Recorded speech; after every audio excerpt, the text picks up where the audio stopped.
Okay, we'll go ahead and get started.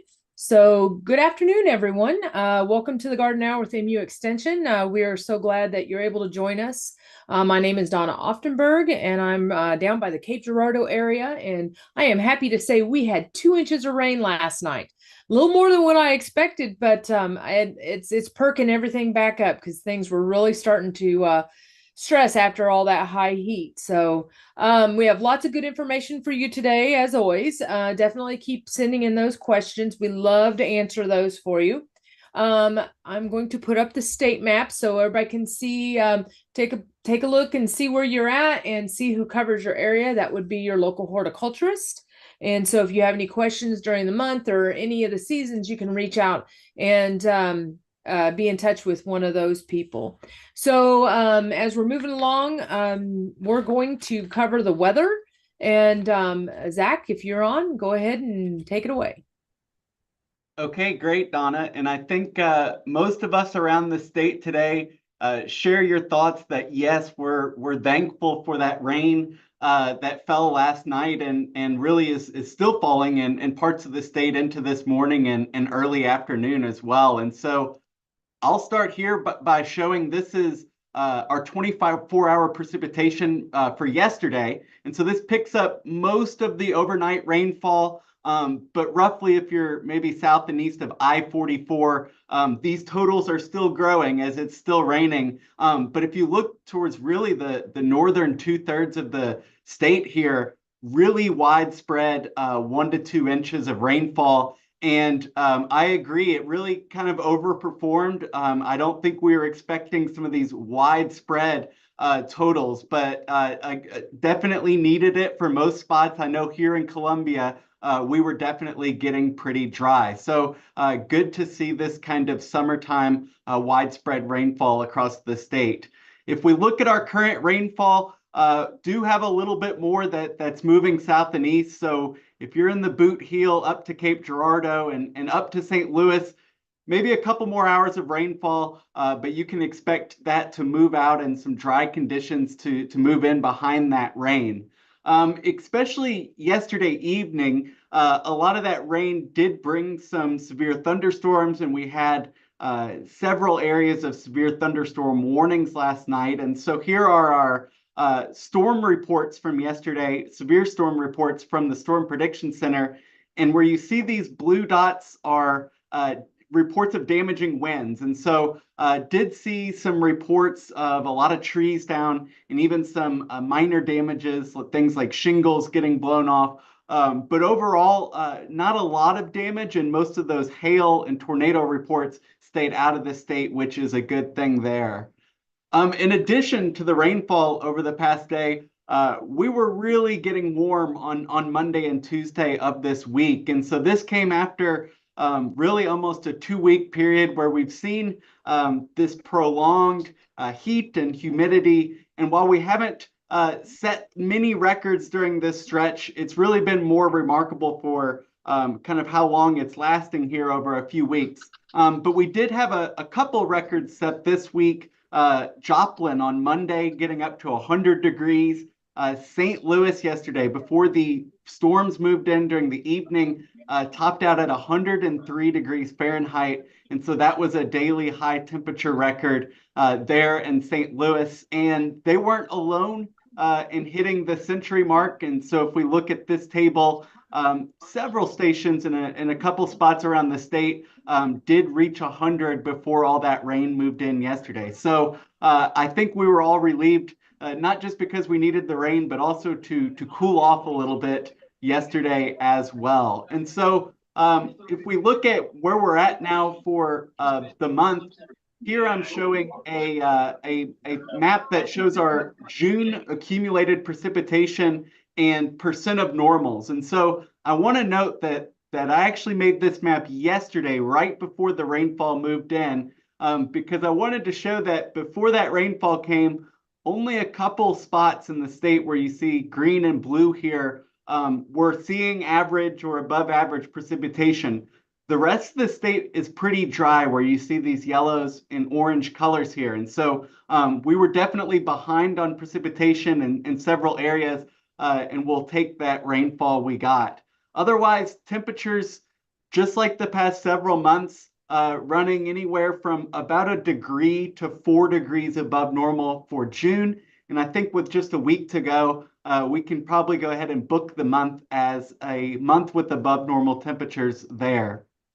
And so when we turn to water, we're still seeing both some of the wet extremes and dry extremes here. And so on the left, we can see currently a lot of active flood warnings and flood advisories. Some are river flood warnings, especially on the Missouri down to Kansas City and east over a little bit to Brunswick. But we've also got a few flash flood warnings to the north and some flood advisories down to the southeast as well with all this rainfall. At the same time, this is our U.S. Drought Monitor map, which was released. It's a weekly map, so last Thursday. And so this doesn't account for this recent rainfall, but again shows that we do have some moderate drought where you see this kind of tan color in the northeast part of the state. But fortunately, there were some big time rainfall totals right in that moderate drought area last night as well. So good to see, but also still some abnormal dryness kind of scattered around the state. But looking ahead, I think we can actually look forward to a brief reprieve from this kind of hot and humid pattern, at least for the next several days. And so on the left here, showing our current satellite image, most of the clouds have cleared out for us. I know in Columbia, started seeing the sun here about an hour ago. If you're in the southeast, look for you to clear here throughout the rest of the day. But check out the high temperatures on Wednesday and Thursday. Really a lot closer to our seasonal average for this time of year. So most locations in the mid 80s, getting a little warmer to the south, but if we look up in Northwest Missouri, highs in the 70s on Thursday. So I know that'll be welcome there, but we will expect some additional rain chances over the next few days with these cooler temperatures, especially if you're in northern Missouri here. And so I'll show these top 3 maps here, which just shows our forecasted precipitation totals for Thursday, Friday, and Saturday. And what you can see is really up to an inch or in some spots greater than in an inch in these kind of couple northern tiers of counties here in Missouri, but not as much down to the south until Saturday when some of that precip starts to work farther south in the state here. And so I think most of our rainfall over the next 3 days will be in northern Missouri. And in fact, on the bottom here, we do have a flood risk from the Weather Prediction Center. And so where you see the yellow here is a slight risk for flash flooding. And that's just because some of these areas have pretty saturated soils after last night's rain. And if we were to see another couple inches, could cause some flooding concerns there. But one good note is, I think with these cooler temperatures, our severe threat with this rainmaker is pretty low. I'll show this is just for Friday. A slight risk from the Storm Prediction Center, again for northern Missouri, but certainly doesn't look like any widespread severe weather at this moment. And so once we get past Saturday, unfortunately, the heat is going to make a return and pretty quickly. So here is our high temperatures Sunday, Monday, and Tuesday. Look how relatively cool things are on Sunday, highs in the upper 70s, lower to mid 80s. But then by Monday, we're starting to see 90 in a lot of parts of the state. But Tuesday, all of the state looks like it'll be at least in the mid 90s with 100 creeping into southwest Missouri. So expect kind of this rapid warm up as we get into next week and get into the first week of July. And so here's our week 2 or 8 to 14 day outlook from the Climate Prediction Center. And as you can see here, they have a lot of the southeast U.S. and including Missouri here, kind of in a bullseye of an area where we're expecting above normal temperatures in that second week. And so can really expect the heat to return. And then the good part is also, though, expecting this kind of wetter pattern to continue, especially here, highlighting above normal precipitation in northern Missouri. And just one more product here. This is from the Climate Prediction Center, and this is just their hazards outlook for the next 2 weeks. And I wanted to show this because they've really got Missouri and quite a few of these hazards. The first being for this kind of excessive heat that we could see build in by mid to late next week. But also they have us in a flood risk for northern Missouri if we keep seeing storms there, but really on the edge of what they call rapid onset drought risk. And really, all this goes to show once we bring this heat in next week, it'll be very important to get rainfall, and areas that miss out on that rain, especially in the southern part of Missouri, could dry out pretty quickly. So lots to watch with the extended forecast in the heat. But otherwise, that's all I've got for today. And everybody enjoy the break from the heat, at least for the next few days.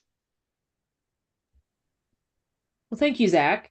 So I failed to mention earlier that Dhruba has changed his name to Ask the Questions Here. So anytime you have questions during this program, please send them to him. Make sure, if we get towards the end of the program, make sure you put your name and your email with it. That way we can, if we run out of time, we can still address your question. All right, so we'll get going with our topics today. So we had one question come in. And it says, my daughter has a burning bush that has dead leaves and branches in the middle of it. It has been healthy until about the last month. The bush gets plenty of rain, but it's in decline. Can you help me? So Katie is going to answer this question. All right. Well, here is one of the pictures we received about the burning bush, and you can see the looks kind of random dead branches. And from what we understand and looking at the pictures, we cannot determine exactly what is going on with this burning bush. So Hong has, at the Plant Diagnostic Clinic, has these pictures, and he's out of the office this week, but he will get back to you on that. Really, to us, when we discuss it, it looks more like there's some type of disease issue going on. Cicadas are a common one this time of year, but I'm not seeing any damage from cicadas on the trees in the background. So it would be unlikely that we would see it just on this bush because if the cicadas are out, they're pretty widespread on showing their damage. So it is great. The more information you can provide us on what's going on with your plant, the better able we are to try to diagnose issues. And the other reality is, if it is a disease from pictures, all we can do is guess. We can't give a good or a for sure diagnosis typically just from pictures. So it's a great idea to submit samples to our plant diagnostic clinic to find out for sure what is going on. And that's all I have, Donna. All right, thank you, Katie. So as the heat is moving in and plants are starting to look a little peaked, we thought we would, review some of the water practice management practices that we need to be taking a look at. And so today we have Kathi that is going to talk to you about that. Good afternoon. Can you see my slide all right? No, we are not seeing it. All right. Sorry about that. All righty. Let's see. I think I forgot to share.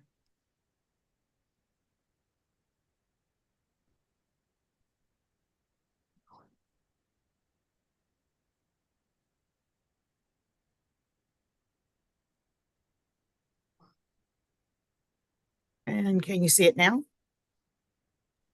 Yes. Okay. Yes. So if you're like me, you're having a hard time keeping up with the watering in these extreme conditions. And whenever we have these extreme conditions, especially temperatures over 90 that are prolonged for days, we can see some of these symptoms. So leaf rolling and cupping, and that's what those two pictures show.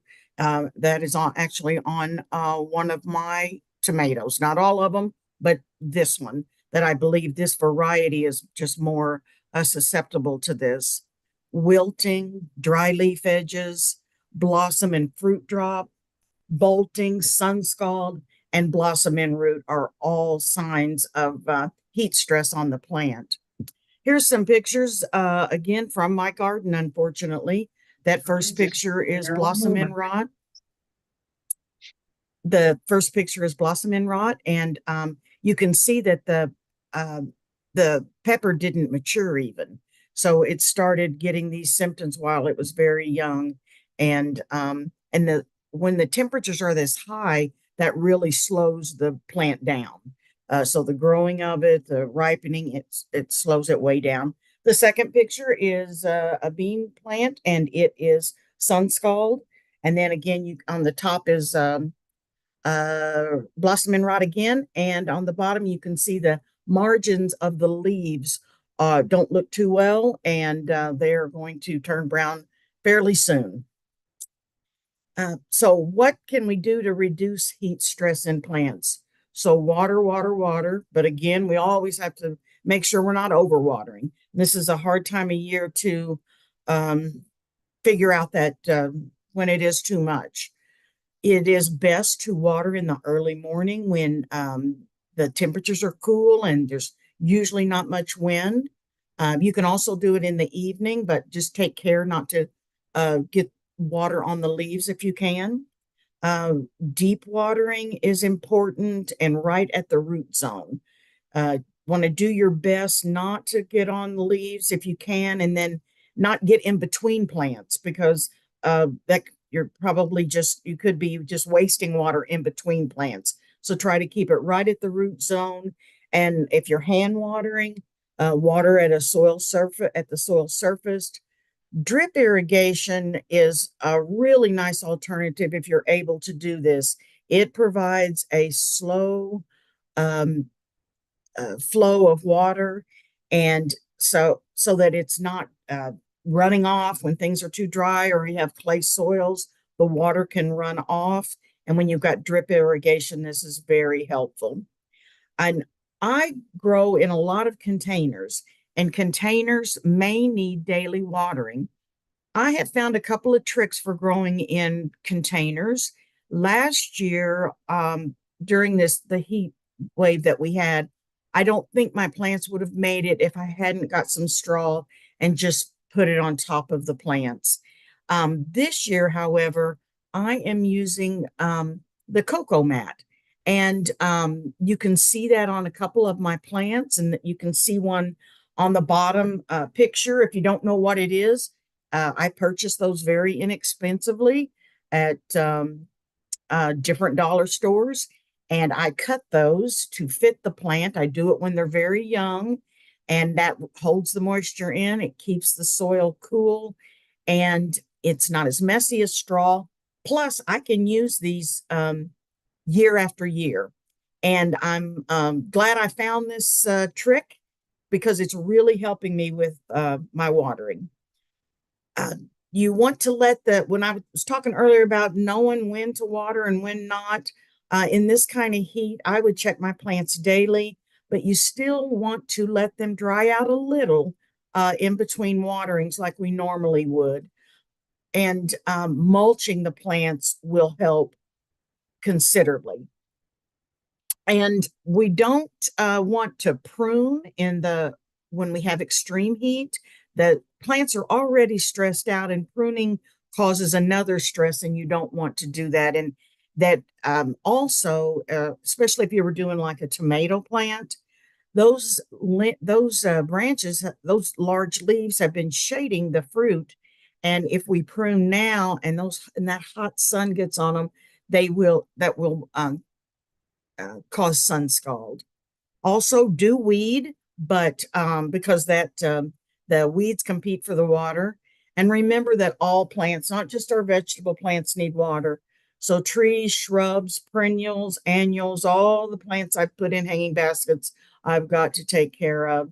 the lantana I planted in the yard, everything needs water, and especially newly planted trees and shrubs. It's always important to water them when you've planted something this year, but this type of weather, it's even more important. Don't forget to take breaks and drink lots of water and get in the shade. Everybody benefits from a little shade, even our plants. That's all I have, Donna. Okay, thank you, Kathi. So we had one question come in. And the question is, I bought a spice bush to attract the spice bush butterfly. Any idea how to attract them to this bush? Do I need 2 or more bushes, or will one just suffice? Well, a lot of the literature says that you need probably 2 to 3 or more plants because butterflies like to feed on multiple plants at a time. But the other part of the question is how to attract them. It's just a matter of time before they find them. So it's being patient, and they will come at some point. Yeah, just hold on.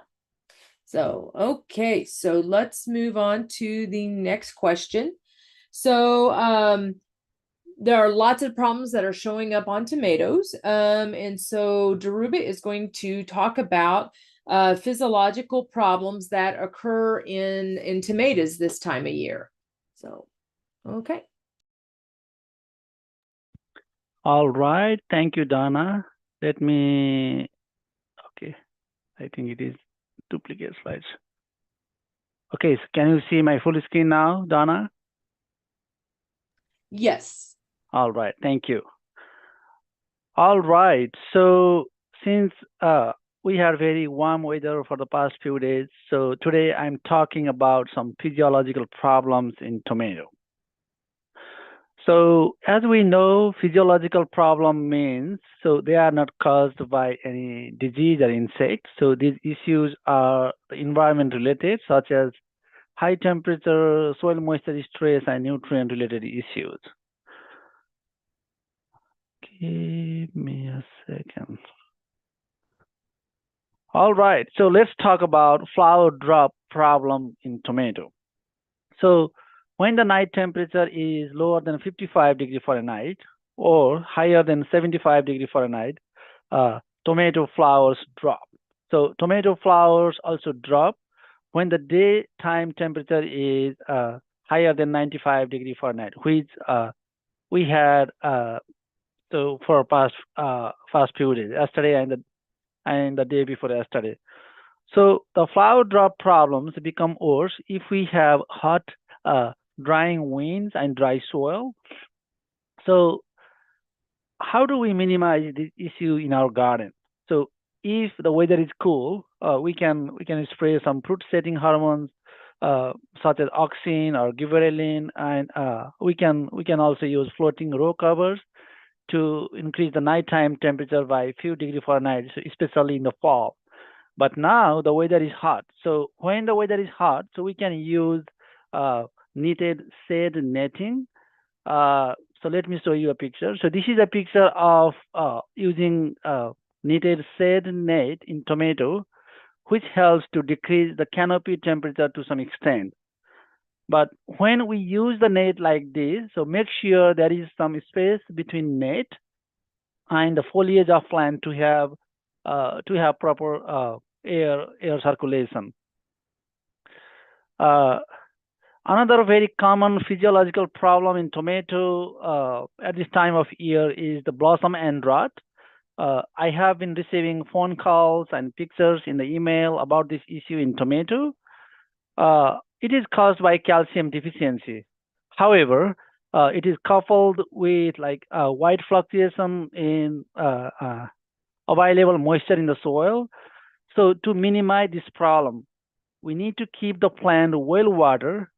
We can also use mulch to maintain uniform soil moisture and make sure we don't damage the tomato plant roots by digging or hoeing.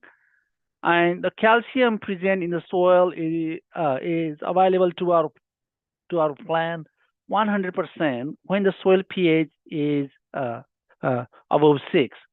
So below pH 6, the calcium availability to our plant is reduced. So we need to check soil pH regularly.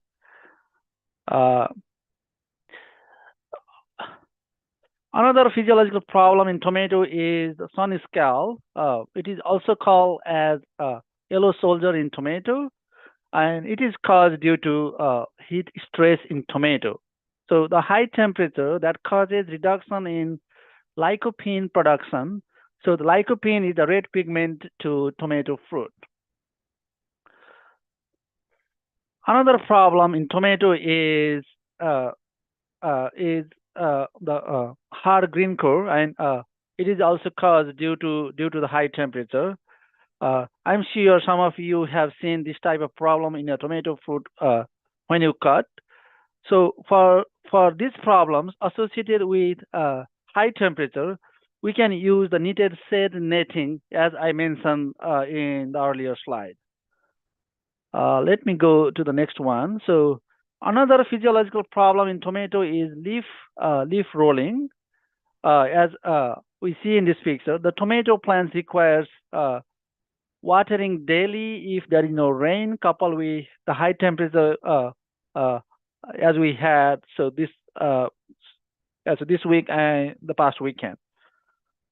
Let me show you another picture of leaf rolling.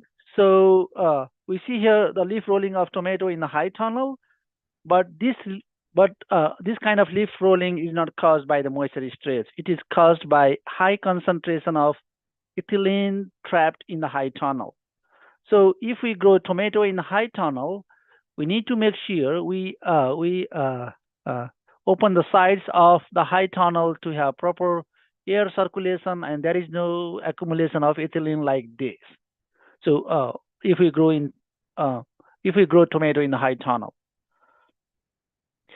Another problem in tomato is fruit cracking. So the fruit cracking is caused due to the moisture fluctuation. So we need to water tomato plants regularly to avoid this type of problem.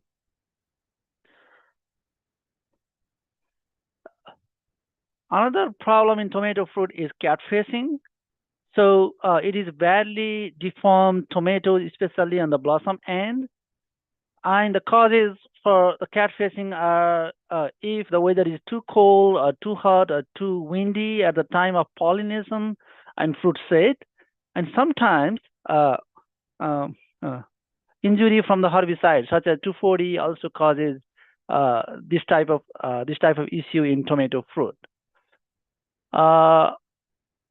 Another problem is the herbicide drift damage in the tomato plant. So tomato got damaged from the drift of the herbicides such as 2,4-D or dicamba, which are sprayed on the other crop, for example, row crop.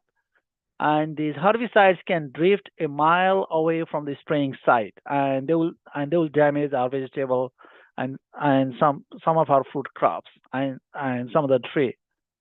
So this is a picture of tomato plant injured from the herbicide drift. So on this picture, we can see the leaves are distorted. They are curling, cupping, and twisting.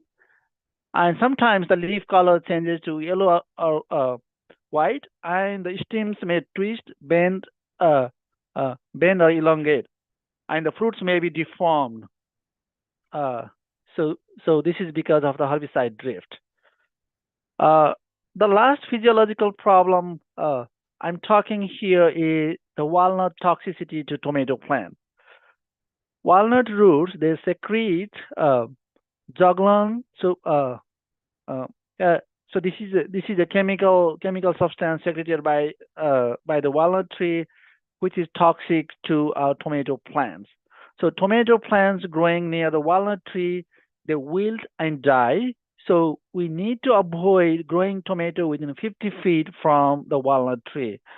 Let me show you a picture here. So this is a picture of tomato plants growing nearby the walnut tree. We can see that the tomato plants are wilting here in this picture. Donna, that's all I have. Okay, thank you, Dhruba. Okay, so next we're going to cover a little bit more about heat management, and I am going to talk about that in when it comes to our personal safety. So don't forget to protect yourself when you're out and during these high heat days. As you've seen by the weather report earlier, we're going to have quite a bit of that coming up. So just remember, do your garden tasks early in the morning or late in the evening. A lot of times I prefer early in the morning because, you have that nighttime of cooling, and then it's more refreshing than trying to do it in the evening when, the day is cooling down and you're still having to deal with some of the heat. Keep an eye out for any heat stress and heat exhaustion. It gets hot out there, and me personally, I get hot faced and sweaty, and I feel sometimes like I'm lightheaded. Well, I know that's time to take a break, sit down under a shade tree or go inside, get a good drink, take a break. Don't forget to use sunscreen. I think that we under apply sunscreen a lot of the time. I'm always in a hurry, so I tend to forget, and I'm sure that a lot of you are that way too. Reach for that hat, and if you don't have a good hat, go seek one out. A good hat can protect your ears, your neck, your face, and your eyes. You want a good, big, broad-billed hat that covers, that creates a lot of shade. Sunglasses, if you can tolerate them. And then don't forget to hydrate. Carry a water bottle with you at all times. With today's technology, we have lots of new drinking containers that can really keep water cold and for prolonged amounts of time. And so keep one handy. Work smarter. Just remember that. Once again, I can't emphasize this enough. Early in the morning is best. Late evening is second best. Limit your tasks to 10, 20 minutes. You don't want to be out there for long periods, going at it, digging, really tasking yourself. You want to try it briefly and take breaks frequently. Pace yourself, switch tasks often. Hydrate, and I can't emphasize that enough. I'll probably say it a couple more times before I stop. And then know when to quit. I think that is a problem I have, is I want to get it done, and I want to get it done quickly. And I think we're in that society. I want it now, and I think that's what drives me. And so knowing when to quit and when you've had enough is important. It will hold for another day, and hopefully a cooler day. So just keep that in mind. And then know the signs. Know your body and listen to what it tells you. Look for the lightheadedness, the weakness, the nausea, the headache, confusion, muscle cramps, excess sweating, irritability. If you even start to have, 2 or 3 of these, you might really start to pay attention to those warning signs and go, okay, wait a second. I need to get indoors, or I need to contact somebody, or, I need to call 911. Don't wait too long, because we can all get into a really dangerous spot with our bodies in this heat. And so just keep an eye on things and stay safe. Just be careful during the heat times. Okay, so next up, we have Katie, who is going to talk about drought tolerant native plants that we can plant. We're staying on this heat theme because we're going to have plenty of it coming up. So here's a graphic I put together a while back, just with some drought tolerant Missouri natives that I have in my garden and have really enjoyed over the years. And the nice thing about having a mixture of native plants is that they bloom at different times of the year. So we get color throughout the year. And they are used to our Missouri crazy weather. So they don't care that it is hot and dry. So they'll still do well. The purple beard tongue is a really showy spring blooming flower, so it's a penstemon, and it has very large purple blooms. So kind of unusual. A lot of penstemons have smaller blooms, but this native has big purple showy stalks of blooms. My blazing star, or Liatris, and we have several native varieties of Liatris, is blooming right now and just getting started.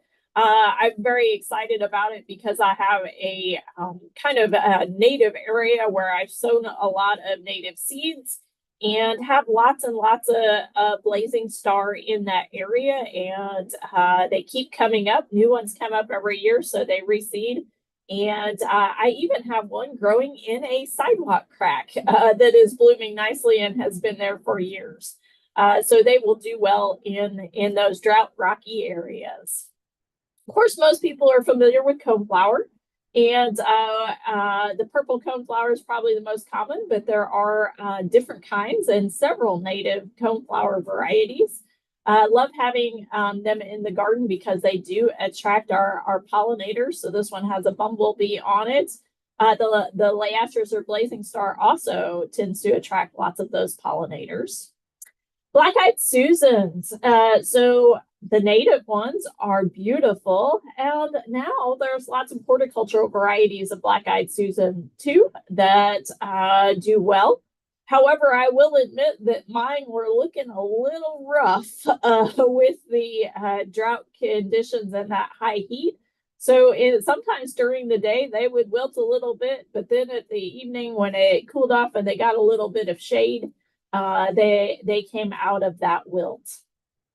Missouri primrose is a favorite of mine.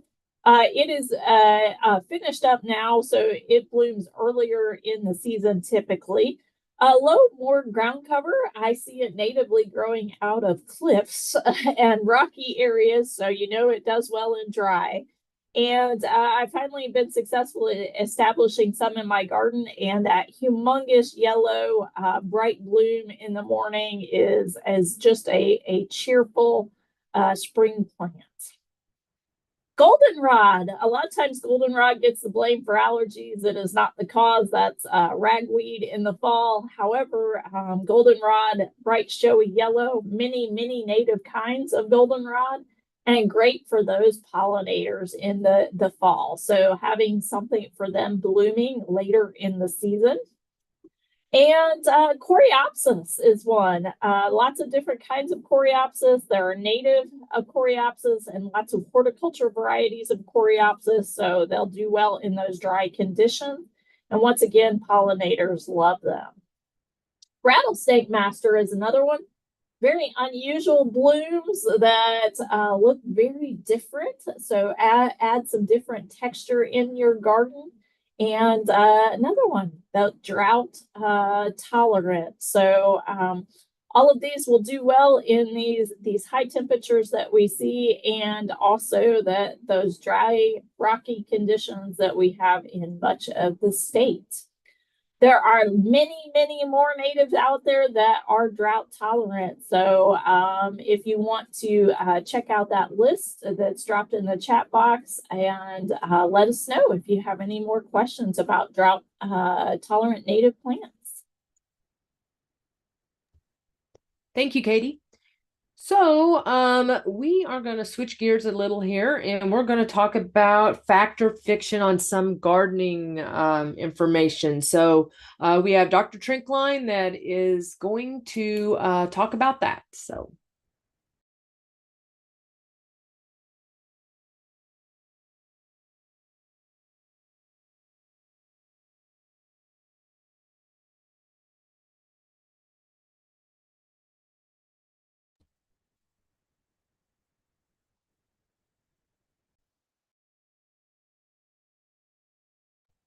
Dr. Trinklein, are you muted?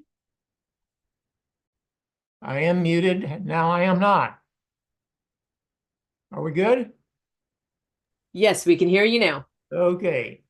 There's an ancient Chinese proverb that says all gardeners know better than other gardeners. Well, that probably extends to more than just gardening if you're that type of person. But what we're going to do is take a look at some urban legends or other mythical sayings and try to make sense out of them, fact or fiction. This was meant to be interactive, but we don't have time to do the voting buttons. So if I can get this thing to work, move right along. Number one, fact or fiction. Putting a layer of gravel at the bottom of a pot will improve its drainage. I'll let you think about that for just a second. And the answer is false. The reason why. This is called the perched water table effect. It happens in all container production. Whenever we remove the plant from Mother Earth or the soil and put it in a container, we have, as the yellow line shows, a water table created in that container. Below the water table, all pores of the soil are filled with water, of course. And as we go above,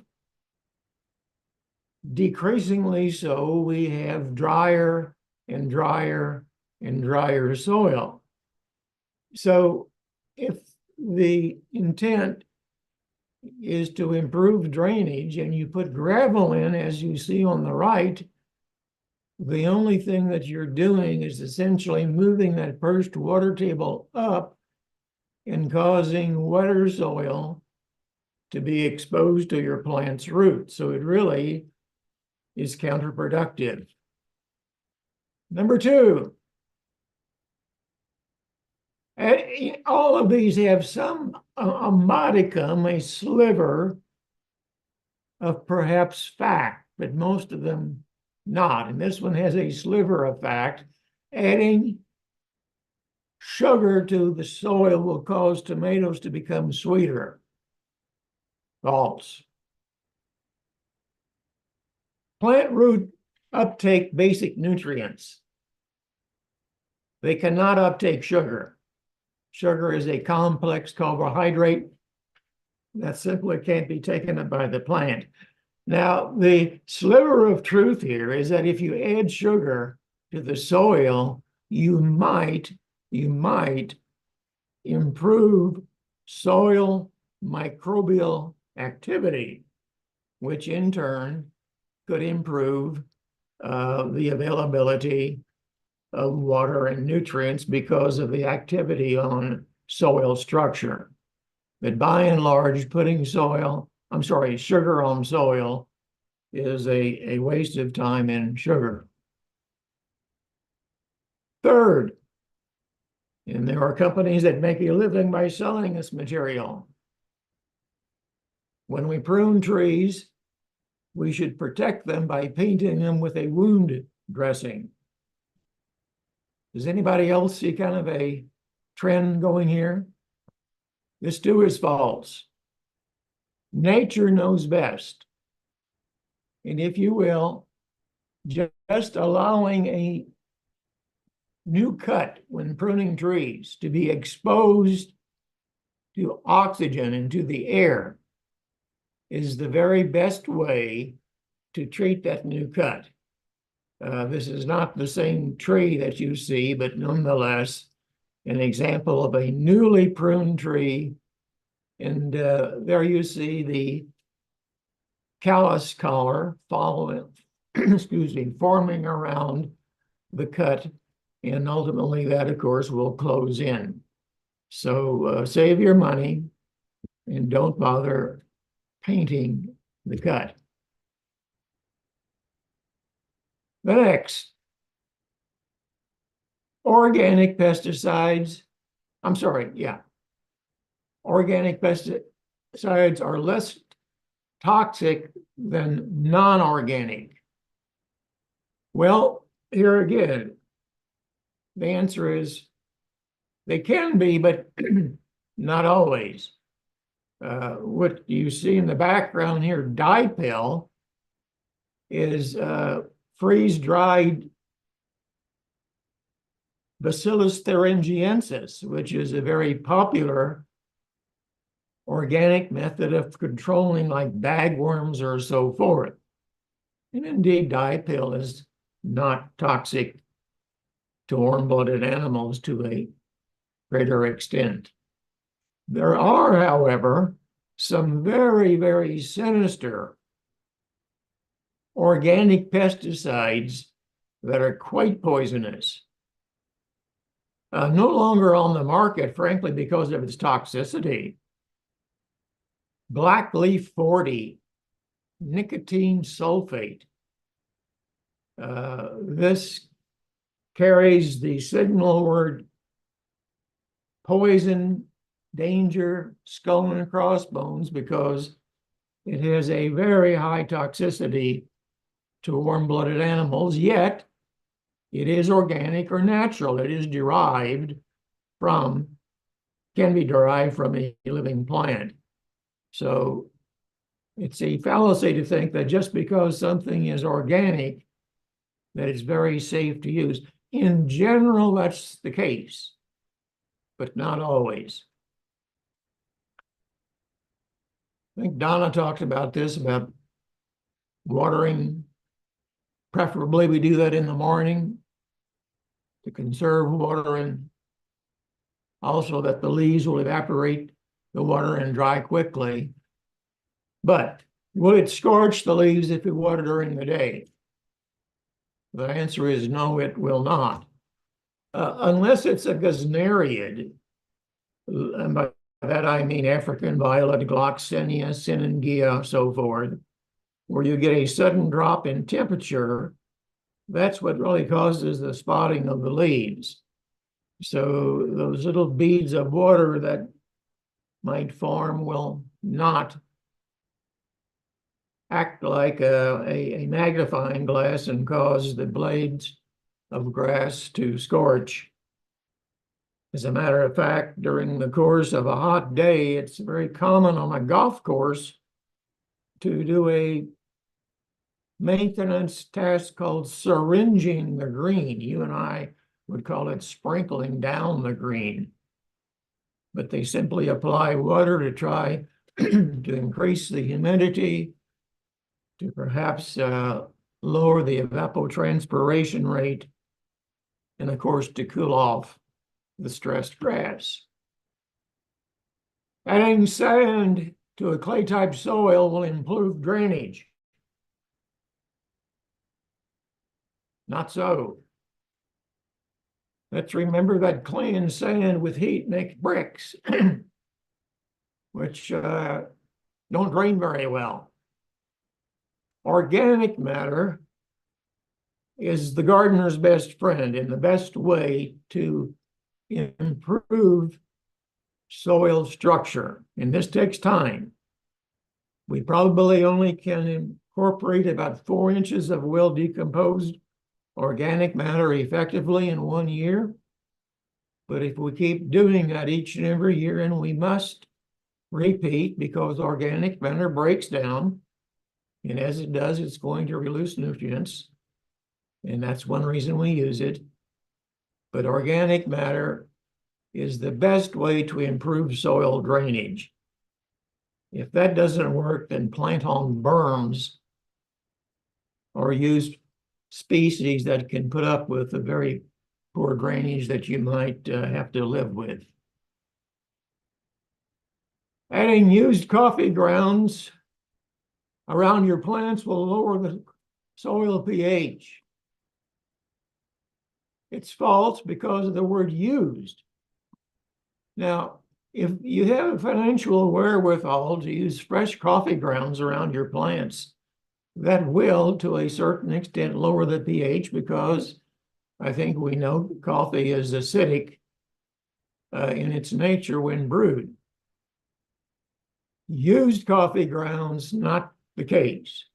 It's not a bad practice to sprinkle them around your plants, because used coffee grounds do represent a source of organic matter. Organic matter that, when it breaks down, will help with soil structure and also release just a few nutrients for the sake of nourishing your plants. Here's one we get really often. Planting melons, especially cantaloupe, next to cucumber, excuse me, will affect the taste of the melons. And you can strike some really severe or vehement arguments here in the minds of some, but it's false. Even though they belong to the same plant genus, Cucumis, muskmelon and cucumber have different numbers of chromosomes. Therefore, genetically, they cannot cross-pollinate. Even if they could, it would be the next generation, the seeds from those melons and cucumbers planted closely together that would manifest any blend of the two types of taste. When you eat a cucumber or you eat a melon, you're eating maternal tissue, tissue that is not affected by the pollination in that particular generation. Bagging and removing lawn clippings keeps it healthy. Well, there are certain lawn species that we have to watch the buildup of thatch, but basically this is false. And we have a saying, mow it tall and let it fall. And that simply means that the grass clippings, as they infiltrate into the leaf canopy of the grass, will tend to decompose. And again, once they decompose totally, they will release the nutrients they contained back into the lawn. You bag them and you throw them away or put them on your compost pile. Oh, if you use that compost elsewhere in your garden, you're not wasting that organic matter. But if, on the other hand, you take it to a city composting site, then that's a valuable resource that you have lost. And finally, big finish. This presentation was given at the state fair, so bear with me. This was to advertise extension. MU Extension is a good source of sound gardening advice, as are Missouri Extension Master Gardeners. And that's absolutely true. Point everyone toward the fact that there is an extension homepage. Looks something like this. In the circle there, you see a search bar. And whatever your question, just type in the title in general terms. And let's say, just for the sake, pruning blackberries. That's something where a picture is worth 1,000 words. You can explain floricanes, you can explain primocanes, but it's much easier to comprehend when you see them. Type in pruning blackberries and hit the go button and up will pop all of the publications that the University of Missouri Extension has on that subject, and it might even give a few secondary sources such as USDA publications and so forth. Donna, that's all I have. Thank you for the invitation. I hope this has been somewhat helpful. This has been awesome. Great presentation. So, okay. Thank you, Dr. Trinklein. You bet. So we have time for one more, and we are going to turn this back over to Kathi, and she's going to talk about hydrangeas and some of the issues we face with them.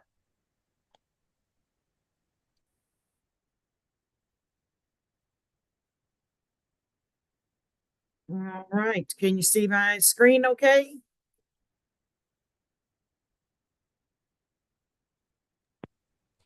Yes. Kathi. Well, Okay. you need to be in presentation mode, but yes. Sorry about that. Full slide. that better? I get this question Yes. a lot, and it's so I'm going to kind of focus on the blooming of hydrangeas, and it's why my hydrangeas are not blooming. And there's several reasons. Often it's pruning at the wrong time, weather extremes, and wrong location. Pruning is probably the number one. However, last winter and this spring, weather conditions might beat that out. And like I said, wrong location. Knowing what kind of hydrangea you have is the answer to knowing when to prune. And so many and a lot of hydrangeas bloom on old wood, and meaning that it's wood that grew and produced buds the previous year. If this variety gets cut back in the fall or in early spring, then the buds get cut off and then you have no flowers. There are others that bloom on new wood, and so that means they bloom on this spring's wood. However, they can also be affected by the weather extreme. If we did have that very cold weather and frost took out all the peaches this year, or the peaches in my area anyway, and that could also affect the buds on a hydrangea that produces their buds on the present year. As I said, the bitter cold winter temperatures are another factor for why you may not see flowers on your hydrangeas this year, and then that late killing frost as well. Location is also so important. We hear that right plant, right place, and it's very true of a hydrangea. That first picture is a hydrangea planted in the wrong place. And these have been struggling for 3 years. This is their third year in this location, and they have been struggling. They received too much sun. They're surrounded by heat between the wall of the building and a sidewalk. It's just more heat, besides it receiving too much sun. And then the hydrangea on the right is a hydrangea that was planted in the right place. So they like morning light. They can take a little early afternoon, but it should be dappled. And then they absolutely do not do well in afternoon sun. And I have seen them planted in where they receive afternoon sun, and they wilt down terribly. And then you think they need water, and you water, and I mean and then they do revive when the temperature's cool. So as night comes and the early morning, they revive. That won't last forever, however. This is hard on a plant for it to wilt down and spring back, and wilt down and spring back. It's a stressor on the plant. And I can't stress more about location, besides the pruning, and we can't control the weather, but location being very important for the hydrangea. And that's the presentation I have today. Great. Thank you, Kathi. Excellent information. So that is all we have for you today. Remember that let me share my screen real quick. Remember that this recording is on YouTube. You can go to the MUIPM webpage and find every week's recording, plus the snippets that we have for the week. And you can check back regularly and see new presentations and new videos.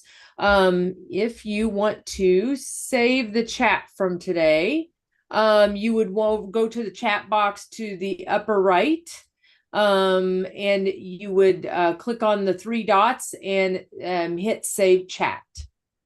Let's see, just remember that we are back to weekly from noon to 1. And anytime you have questions that you would like to see answered on our Wednesday program, you can go back and re-register at the original website that gets sent out. And just don't forget that anytime during the month or even the garden season that you have questions, you can reach out to any of us at any time. So that's all we have for you today. So I hope everybody enjoys the cooler temperature, and hopefully we'll have a nice couple of days coming up. Have a nice afternoon.